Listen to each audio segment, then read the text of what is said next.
नमस्कार दोस्तों व्हाट्सएप ने एक सप्ताह की शुरुआत में ही अपनी प्राइवेसी पॉलिसी को अपडेट किया है। ये प्राइवेसी पॉलिसी 8 फरवरी से लागू हो जाएगी।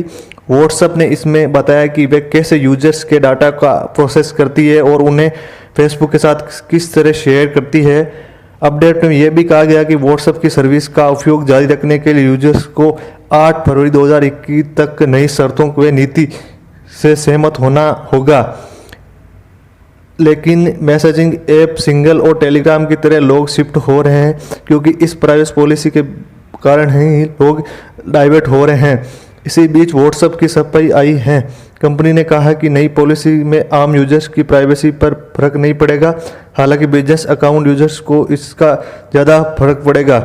बिजनेस अकाउंट को लेकर व्हाट्सएप की नई पॉलिसी में कुछ अलग ही तरह के नियम बनाए गए हैं।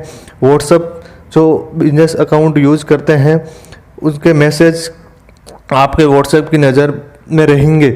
व्हाट्सएप ने इस बताया है कि व्हाट्सएप किसी भी अन्य शेयर नहीं करता डाटा, लेकिन अब इस प्राइवेसी पॉलिसी के बाद अपने अकाउंट दूसरों के साथ शेयर करेंगे।